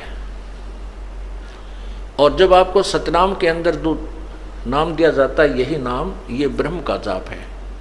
और तत् जो दूसरा मंत्र है वो परब्रह्म का जाप है। जैसे अब तीसरा नाम लेने की होड़ सी लगी थी, सार नाम लेने की, सार शब्द लेने के लिए हमने बार बार प्रार्थना आ रही थी कि हमें सार नाम दो जी, सार नाम दो जी, तीसरा नाम दे दो जी। अच्छा भाई, अभी जेल से आए हैं, अभी थोड़ा सा अपनी व्यवस्था में बनाने में थोड़ा टाइम लगे, हमने 2-3 महीने लगे और आपको सार नाम देंगे, अवश्य देंगे, क्योंकि ये तो आपके लिए सारा साजबाज जोड़ रखा है। अब उनको बुलाया, उनसे परीक्षा ली तो 485 में तय मेरे ख्याल में 40 पास हुए। ओ तेरा गजब हुई। अब एक तो न्यू तक लाना चाहिए, बोला जी आपने ढंग से ना बताया नाम देते समय। अरे तेरा गजब हुए, तीसरा नाम तो PhD का है। उसने कहा कि आपने केवल ये बताया था कि ये नाम ऐसे जपना है, दूसरा तत् ऐसे जपना है, आपने नौतना बताया यो ब्रह्म का है, यो परब्रह्म का है। वह बोला ये सत्संग करते समय मैं बता कौन से रागनी गाया करता, यही तो बताता हूँ, तुम्हारे को ये देखना था तुम्हारी बुद्धि कहाँ काम करती है। वो तेरा गजब हो यो। और फिर मन ने बुलाना देने आपने ढंग से ना बताया है, यह भी बुलाना उठूंगा भाई। आए सत्संग में बताता हूँ, हर बार कहता हूँ कि तत् यो ब्रह्म ओम ब्रह्म का जाप है, और तत् जो दूसरा मंत्र ये पर ब्रह्म का जाप है, और तीसरा पूर्ण ब्रह्म का जाप है। और फिर भी बुलाना मेरे सिर पे। और तेरा पहली क्लास की बातें करते हो बच्चे, कोई बात नहीं, इसलिए आपको बार बार बुलाया गया है और ये अभ्यास आपका होगा। तीसरा नाम देना तो परमात्मा ही देना है, और उसमें फिर आपके पास समय भी नहीं है। जैसे उस दिन 485 नाम लिखा गए थे, 285 भाग गए, 200 रह गए, 200 में थे 20-30 वो पास हुए, वो भाग्य उनके पास एक दिन और रुकने का समय नहीं था। रोहतक गए, रोहतक से निकल गए उधर के उधर, कदे फिर घर के छोम आ जा। अरे पुण्यात्माओं, परमात्मा पाने के लिए ये नाम तो ऋषि में ऋषियों को नहीं मिला जिन 88 से 1000 वर्ष तक तप किए, और आपको एक दिन और रुकने में परमात्मा निकटाव थे और वो भी छोड़ के भागे। तो फिर तीसरे नाम के योग्य भी हो कहाँ गए? अपनी नबज आप टटोल लिया करो एक आदि पर कि हम कितने योग्य हुए हैं। सार नाम अब्राहिम सुल्तान अधम बलक बुखारे का बादशाह था, उसने घर त्याग दिया। परमात्मा ने कहा था बेटा जा बेशक तो अपना राज्य भी कर, भक्ति कर। तो उसने कहा नहीं पिता, नहीं परमात्मा, अब तो बच्चे संभाल लेंगे, वो सियाने हो गए, अब उस नरक में नहीं जा सकता, और मुझे अपनी लकड़ी तोड़ कर बेच करके मैं अपना व्यवस्था कर लूँगा। करना तो पड़ेगा काम, लेकिन यहाँ कर लूँगा, अपनी मजदूरी करके अपना पेट निर्वाह करके अपनी भक्ति करता रहूँगा। तो उसने ऐसा ही कि एक झोपड़ी डाल ली, जंगल में लकड़ी तोड़ लावे बेच आओ बस बाजार में, और बैठ कर अपना 5-4 दिन उन खा ले, फिर एक दिन एक इठड़ी एक बंडल फिर तोड़ के डाल जाओ। इस तरह अपनी भक्ति कर रहा था। प्रथम मंत्र दिया, फिर सतनाम दिया प्रभु ने, फिर सार नाम के लिए, क्योंकि सत्संग में सुनता रहता था, फिर कहा भाई सार नाम भी दिया जाएगा, सार नाम के बिना मोक्ष नहीं हो सकता। तो वो सार नाम के लिए प्रार्थना करता था, प्रभु आपका दास सार नाम के योग्य हो गया हो तो देख ला प्रभु, कृपा करना आपके दास पर, बहुत अधीन हो गया था। परमात्मा ने कहा भी अवश्य बेटा, नाम जब तुम योग्य हो जाएगा अवश्य नाम देंगे। तो एक दिन प्रभु ने कहा भी तुमको सार नाम दिया जाएगा, आप ऐसे ऐसे उस दिन वहाँ आना हमारे पास आश्रम में या जैसे भी कोई स्थान निहित किया।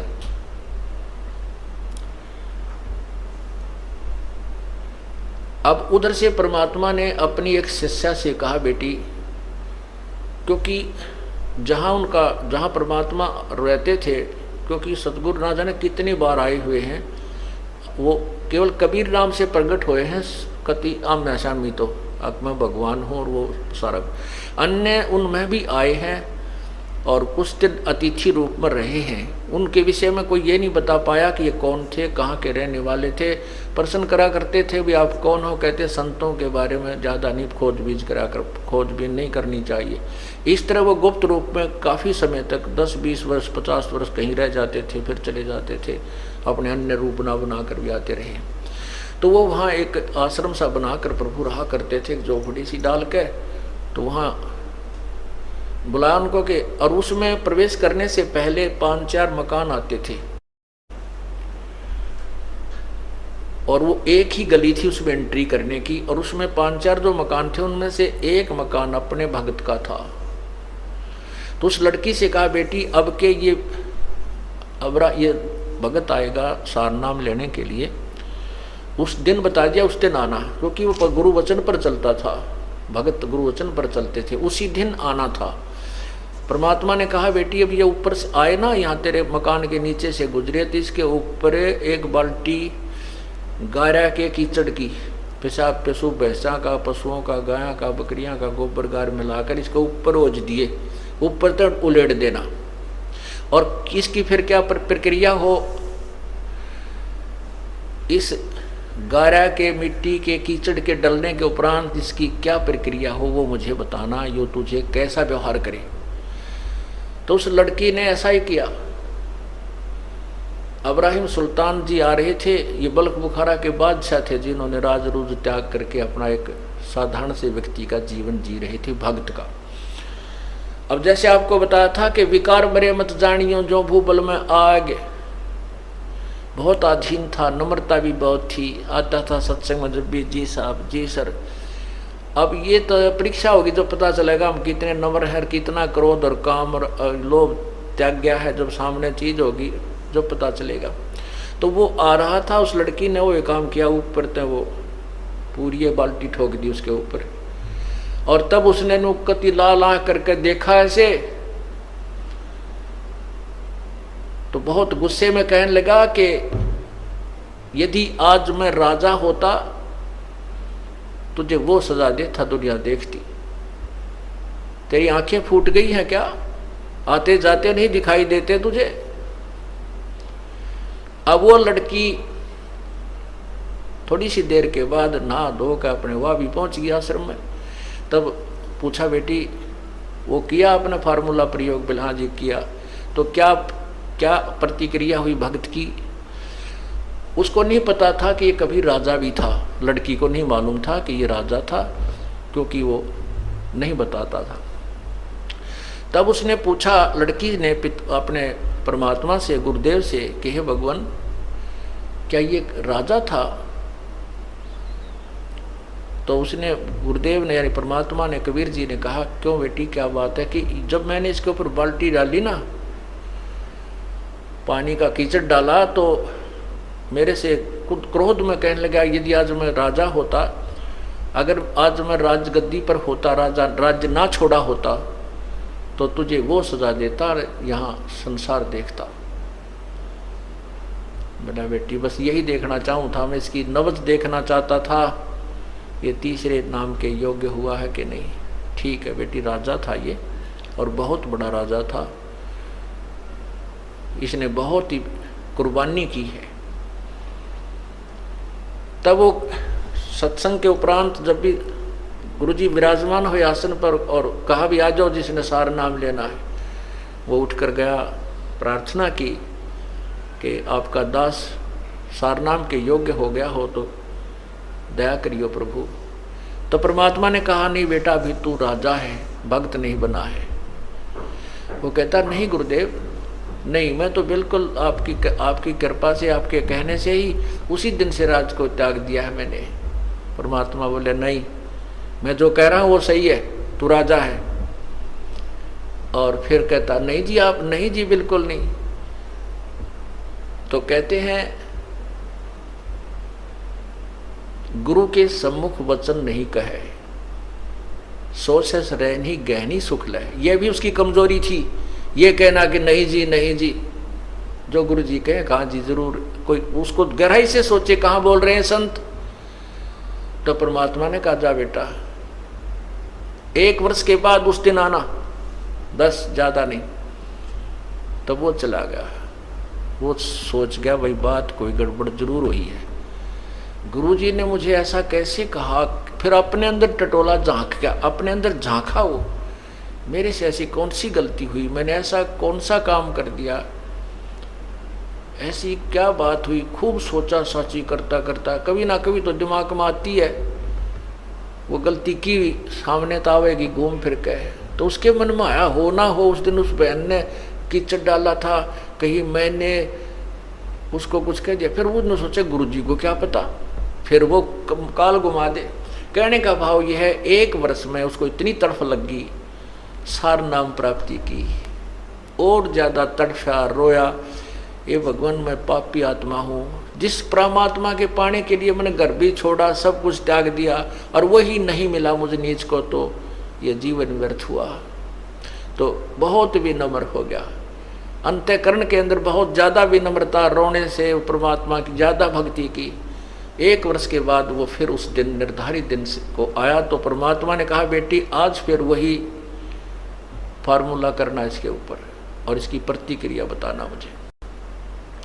दूसरी बार जब वो आया, बल्ख बुखारे का बादशाह उसी स्थान से गुजर रहा था, उस लड़की ने ऊपर से उसी प्रकार वह कीचड़ डाल दिया।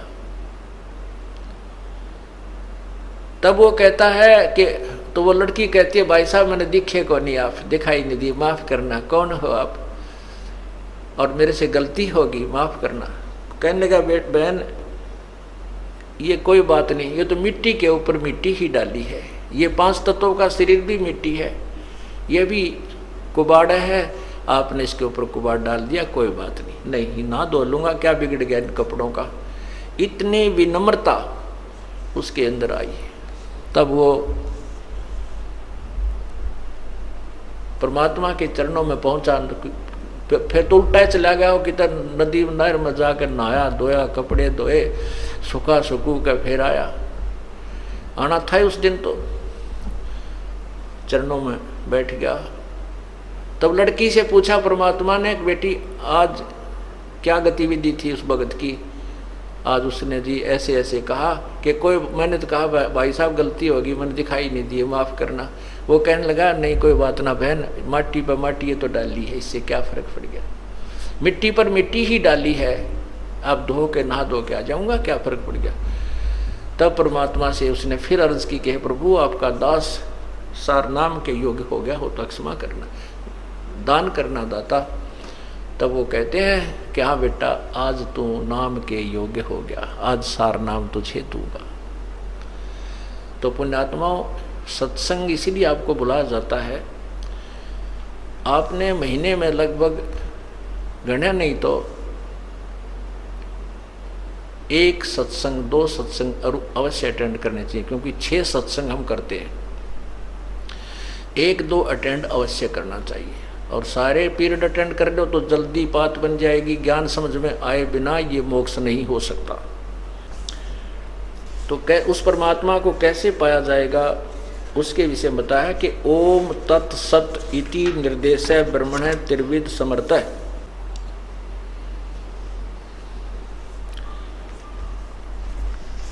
अब यहाँ क्या बताते हैं,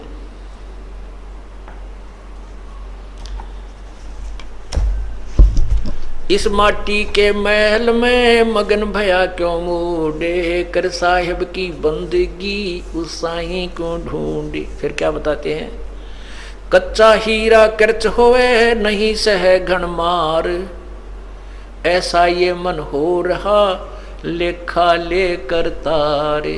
यानी तीसरा नाम देने के लिए हीरे की परख की जाती है। सार नाम जब दिया जाता है तो हीरे की परख की जाती है। हीरे की परख करने के लिए क्या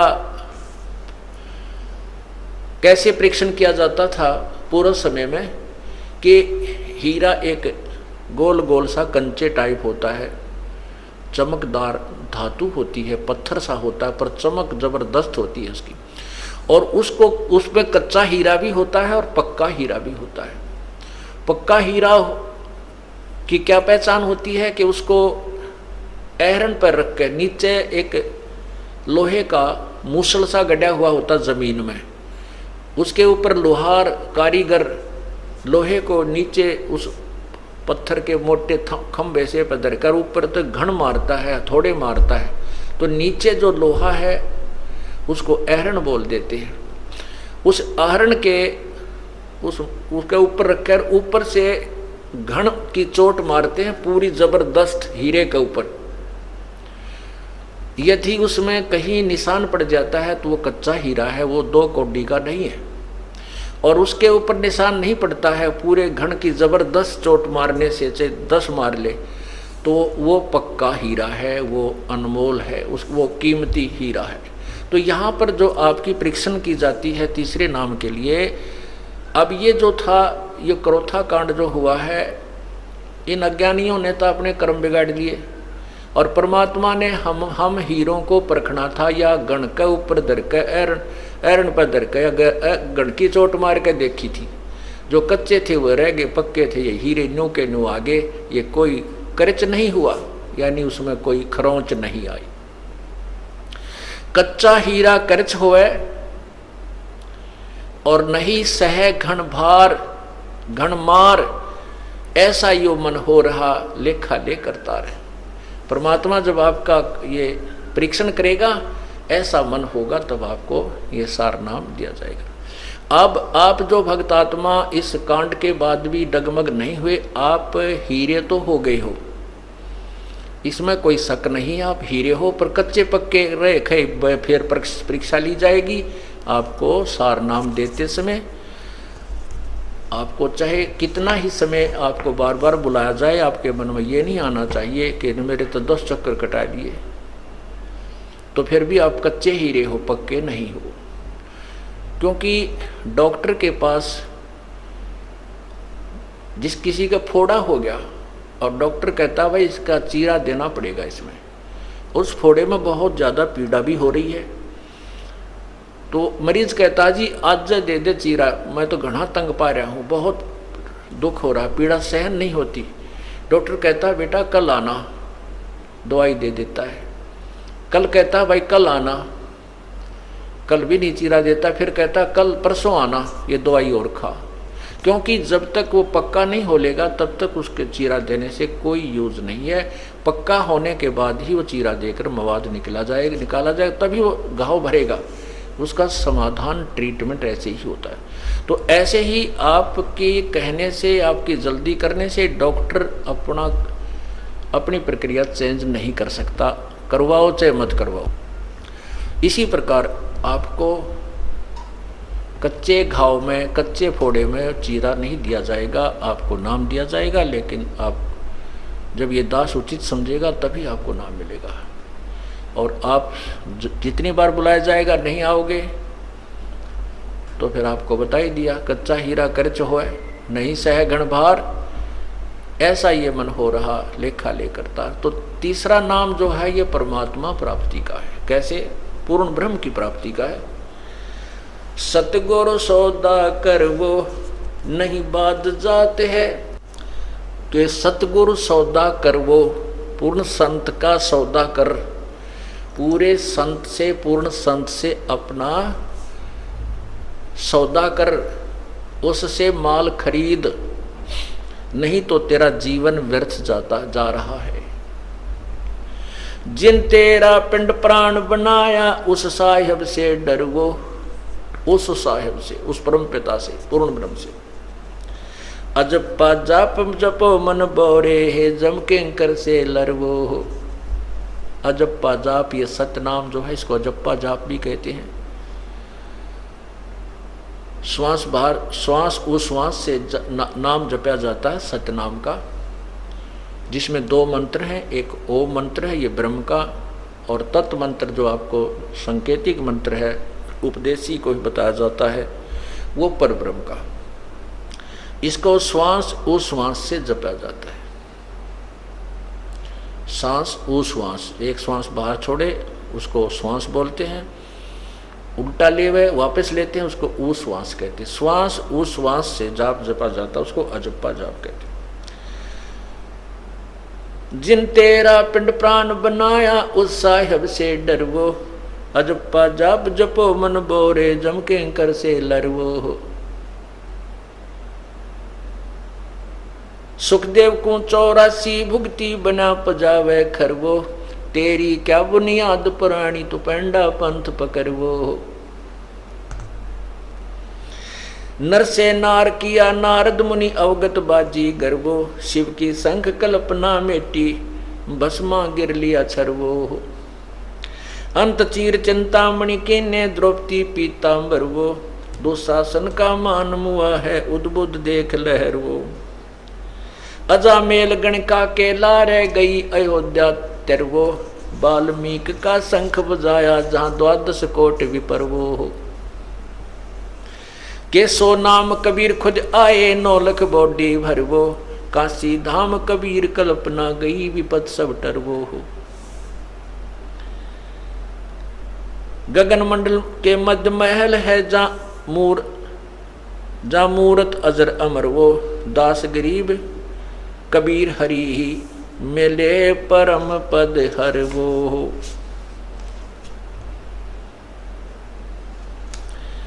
अब इसमें क्या बताया है कि सतगुरु सौदा कर वो, नहीं तो भाई बाद जात है, व्यर्थ तेरा जीवन समाप्त हो रहा है। जिस परमात्मा ने तेरा जीवन प्राण यानी तेरी आत्मा उत्पत्ति की और पिंड ये शरीर बनाकर दिया, उस परमात्मा से डर। अजप्पा जाप जपो मन बोरे जम किंकर से लरवो।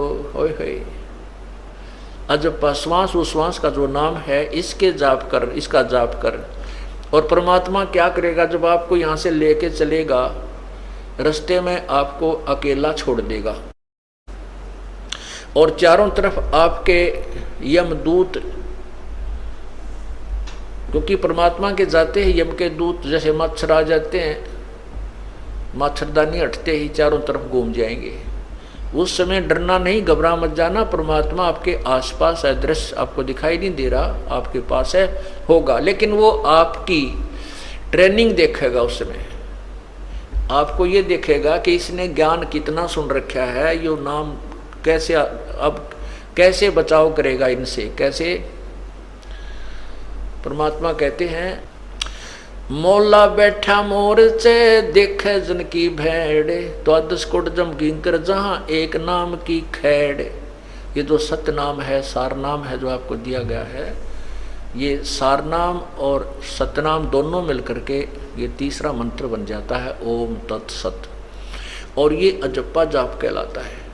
जब आपके ऊपर कोई आपत्ति ऐसी आती है तो आपने सतनाम का श्वास उस श्वास से जाप कर देना शुरू कर देना चाहिए। जैसे आप कई बार सोपन में दब जाते ऐसा लगता है, चाहे सोपन, क्योंकि सोपन तो उसमें ही लगता है कि हम सोपन में हैं, उस समय तो हमें यथार्थ ही महसूस होता है। कोई आपत्ति आती है, इस तरह को भयंकर वस्तुएं दिखाई देती हैं, तो सतनाम का सिमरण करना शुरू कर देना चाहिए श्वास उस श्वास से। तो क्या बताते हैं कि मोला बैठा मोर्चे, वो परमात्मा आड़ में बैठ के अपने भगत की उस खिलाड़ी का खेल देखता है, ये कौन सा दाव लगाता है दुश्मन के ऊपर। जैसे कोच देखता है अपने खिलाड़ी को, ये पहलवान को, ये कौन सा दाव लगाता है इस दूसरे पहलवान को चित करने के लिए। मौला बैठा मोर्चे देखे जन की भेड़, भेड़ माने भिड़ंत, उसकी कुन की कुश्ती देख रहा है यम किंकरा की और अपने भगत की। तो उसके लिए क्या दाव बताते हैं कि 12 करोड़ यमदूत वहां पर हो और एक सतनाम का सिमरण कर दे, या एक टक्कर में वह सारे कमर के तान गिरेंगे, उनके जो है ना पीछा जाके लगेगा। 12 कोट जम के इंकर जहां एक नाम की खैड़, खैड़ माने टक्कर मारना, नू सुंडी में मारे दावे का टक्कर, फिर वो एकदम गिर जाए। तो ये जो आपका जो तीर है, ये श्वास ओ श्वास का एक सिमरण, एक ही सिमरण के करने से कहते हैं 12 करोड़ यम के दूत इधर उधर बिखर जाएंगे, निकट नहीं आएंगे।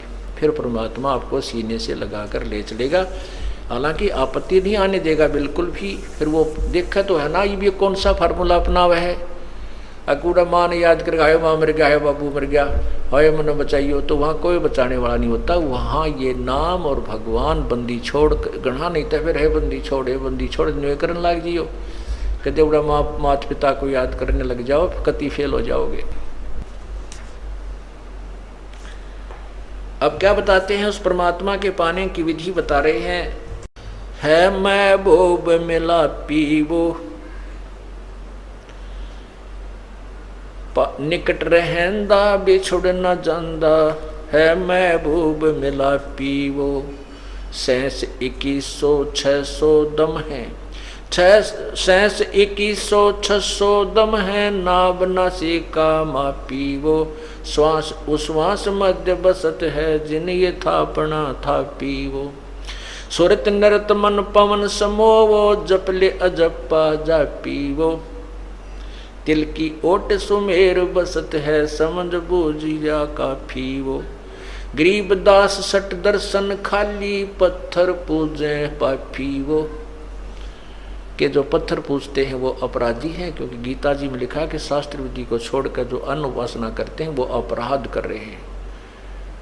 जैसे गीता जी अध्याय नंबर 7 के श्लोक नंबर 12 से 15 में तीनों गुणों रजगुण ब्रह्मा, सदगुण विष्णु, तमगुण शिव जी अर्थात त्रिगुणमयी माया के उपासकों को भी राक्षस स्वभाव को धारण किए हुए मनुष्यों में नीच दुष्कर्म करने वाले मूर्ख कहा है।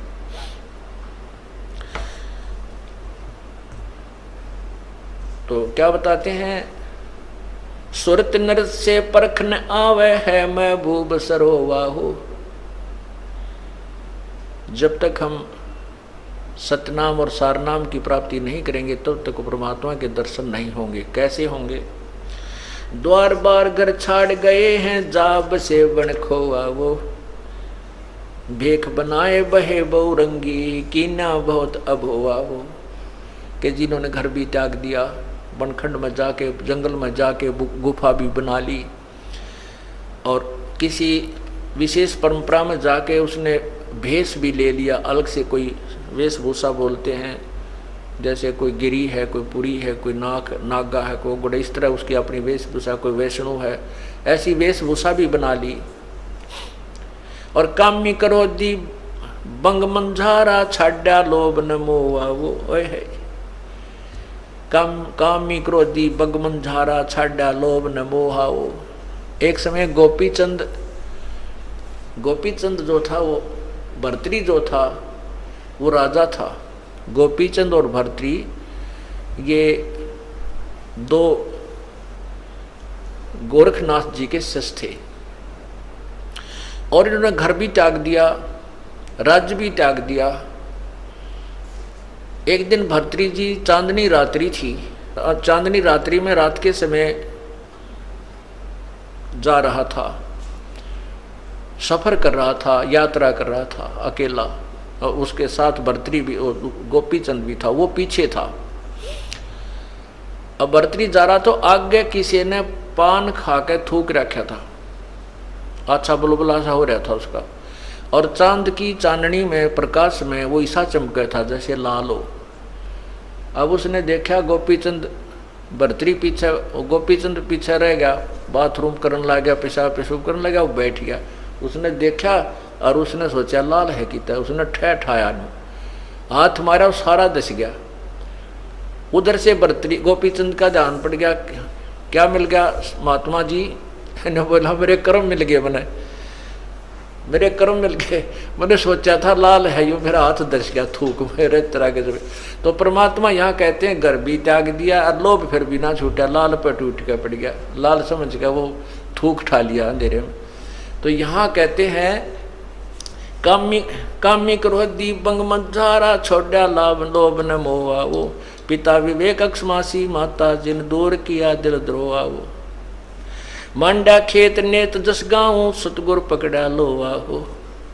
14 भवन गवन सब छूटे, दिल ही अंदर जोया वो। है निज धाम दरस दिल माही, कर्म भरम सब खोया वो। सिज्जा अदर सिंहासन अवगत, तुरिया पुद में सोया वो। अनहद तारी लगी हमारी, उजू अकल से धोया हो। अनहद तारी, तारी माने लौ, और अनहद माने अखंड, यानी हर समय उस परमात्मा का ही चिंतन बना रहे, उसी की लगन लगी रहे, उसको अनहद तारी कहते हैं, जो कभी खंड ना हो। अब क्या कहते हैं कि बिना प्रेम पावे नहीं चाहे कोट समाधि ला। परमात्मा के प्रति जब तक हमारी आत्मा नहीं खिंचेगी, यानी उसमें प्रेम नहीं होगा, प्रभु नहीं मिलेगा। और फिर उसके साथ बताते हैं कि छिन घटे छिन बढ़े, छिन चढ़े छिन उतरे, सो तो प्रेम ने कहावे, और अघट प्रेम पिंजर बसे, प्रेम कहावे सोई। जैसे थोड़ी सी देर में तो भाव बन गया, थोड़ी सी देर में फिर उसे हो गए, कोनी रुचि रही, तो ये कहते हैं अभी सच्चा लगन पूरी प्रेम तेरा, अखंड अनहद तारी नहीं लगी तेरी अभी। छिन चढ़े छिन उतरे, सो तो प्रेम ना कहावे, और अघट प्रेम जो कभी ना घटने वाला, कभी कम न होने वाला जो प्रेम शरीर में बस जाएगा, तो प्रेम कहावे सोई। तो यहाँ कहते अनहद तारी लगी हमारी, वो जो अकल से थोया वो, सतगुरु दानी मिले बिनानी, बीज अभय पद बोया वो।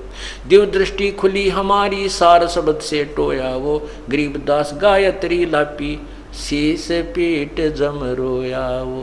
ओए होए, कहते हैं हमारे जो ज्ञान रूपी अखियां हमें मिल गई, सच्ची लो लगा के भजन किया, और फिर हमारी दिव्य दृष्टि खुली, और सार शब्द से टोया वो गुम हुआ भगवान, वो छुपा हुआ परमात्मा जो सतलोक में विराजमान है, इस सार शब्द से टोया वो।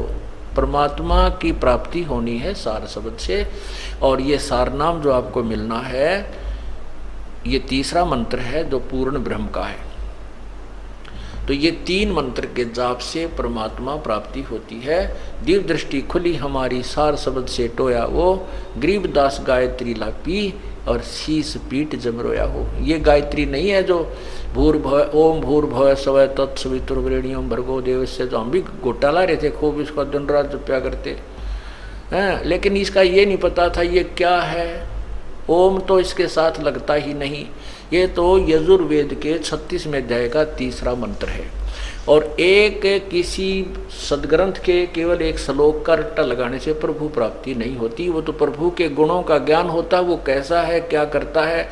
वो जैसे बिजली की महिमा का एक श्लोक बना लिया जाए, मंत्र बना लिया जाए, और उसको रटता रहे, उसी को गाता रहे, और बिजली के प्राप्त करने की, कनेक्शन लेने की विधि का ज्ञान नहीं है, प्रयत्न कर नहीं रहा, तो बिजली के गुणों का लाभ आपको नहीं मिल सकता। बिजली से ना पंखा चले, ना आपकी मकान में उजाला हो, ना वो आटा पीसे, और ना ही आपके ट्यूबवेल को चला सकती। जो गुण तू रोज गाता है, जब तक उसको प्राप्त करने की विधि नहीं प्राप्त करता है, जैसे ये सार नाम जो सतनाम, ये 3 मंत्र का जाप है, ये तो समझो बिजली का कनेक्शन लेना है, और फिर आपको वो लाभ होंगे। और इसके गुण गाएं, जा भूर्भुवः स्वः तत्सवितुर्वरेण्यं भर्गो देवस्य धीमहि धियो यो न प्रचोदयात्। अगर यही करता रहा, ये तो भगवान की महिमा है, इसने चाहे 100 बार गा ले, इससे केवल एक ज्ञान यज्ञ का फल मिलेगा, परमात्मा नहीं मिलेगा। यज्ञ का फल है, जैसे परमात्मा की वाणी, चाहे गीता जी की वाणी पढ़ो, चाहे वेदों की पढ़ो, इसके लेवल की जो लाभ है वो मिलेगा। और चाहे गरीबदास साहिब की वाणी पढ़ो, चाहे कबीर साहिब की वाणी पढ़ो, चाहे नानक साहिब की वाणी पढ़ो, ये परमात्मा से परिचित संत या परमात्मा की अपने मुखारविंद से बोली हुई वाणी है। इनसे भी केवल ज्ञान यज्ञ का ही लाभ मिलेगा, परमात्मा मिलेगा इस 3 मंत्र से। ये देखिएगा, यजुर्वेद अध्याय नंबर 36 का मंत्र 3, ये गायत्री मंत्र कहा जाता था, जबकि गायत्री मंत्र वालों को ये नहीं मालूम था, गायत्री मंत्र का डंडोरा पीटने वालों को ये नहीं मालूम था, ये तुम क्या बता रहे हो, ये कहाँ से ग्रहण हुआ, आज तक किसी को पता नहीं था। और ये यजुर्वेद के 36वें अध्याय का तीसरा मंत्र है। ये देखिए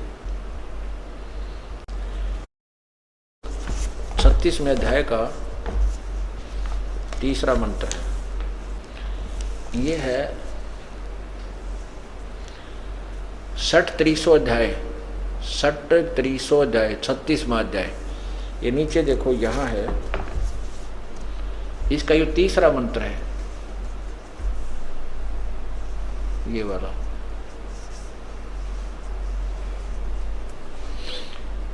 ये तीसरा मंत्र है, इसमें है भूर्भुवः स्वः, भूर्भुवः स्वः तत्सवितुर्वरेण्यं भर्गो देवस्य धीमहि और धियो यो ने प्रचोदयात्, इसमें कहीं भी ओम मंत्र नहीं है। इसके साथ ओम मंत्र लगाना परमात्मा की वाणी के साथ खिलवाड़ करना है, परमात्मा को अल्पज्य सिद्ध करना है। भगवान ने तो केवल इतना ही बोला, और इसमें हम और जोड़ दें कुछ तो वो हमारी अपनी नालायकी और चतुरता है कि हम दूसरों को अपनी सूझबूझ से अट्रैक्शन करने के लिए उनके साथ खिलवाड़ करें, उसे लाभ भी नहीं मिलता। जैसे मोटरसाइकिल या कार के पिस्टन के साथ में कोई नट अलग से वेल्ड करके कोई कहे कि अब ये पिस्टन और ज़्यादा अच्छा बन गया है, उसने तो काम बिगाड़ दिया। वो तो कंपनी ने स्पेसिफाइड बना रखा था, उसके साथ खिलवाड़ करना मूर्खता और उसके वर्केबिलिटी पर प्रभाव डालना ही है। तो इसके साथ ओम मंत्र नहीं लगना चाहिए। पूर्ण परमात्मा की महिमा है ये, और ओम है ये ब्रह्म का जाप। जैसे प्रधानमंत्री के साथ राष्ट्रपति को कहे मुख्यमंत्री साहब जी और फिर उसका नाम ले, वो कितना प्रसन्न होगा। प्रधानमंत्री को मुख्यमंत्री कहकर संबोधित करे तो वो बहुत नाराज होता है, और जो काम करना चाहता हो भी ना करे, उसको कहते भगा दे यहाँ को, इससे इसको ये नहीं पता मैं मुख्यमंत्री हूँ या प्रधानमंत्री हूँ। मुख्यमंत्री मेरे सामने करबद्ध होकर खड़े हो जाते हैं। तो इसलिए इन नादानों ने, अनजानों ने ओम शब्द इसके साथ लगा करके भगवान की वाणी का अपमान किया हुआ, इससे कोई लाभ नहीं मिला। तो अब कौन सी गायत्री लापनी हमने? गायत्री का अर्थ होता है परमात्मा को हृदय से, जैसे किसी के इकलौते पुत्र की मौत हो जाती है, किसी की पत्नी की मौत हो जाती है, किसी के पति की मौत हो जाती है, और फिर वो कैसे लाप करता है, ऐसे गायत्री लाप करना होता। परमात्मा को इस कसक से याद करना होता है, जैसे वो उसके वियोग में और रो भी रहा है, उसको याद भी कर रहा है। कहते हैं गरीबदास गायत्री लापी, हमने उस परमात्मा की ऐसे सच्चे दिल से, सच्ची श्रद्धा से भजन किया उस मंत्र का, फिर शीस पीट जम रोया वो, यू काल अपने सिर ने पीट पीट कर रोने लगा कि यूं तो गया मेरे हाथ तय, हम पार हो गई। तो इस प्रकार हम परमात्मा प्राप्ति करेंगे। बोलो सतगुरुदेव की जय।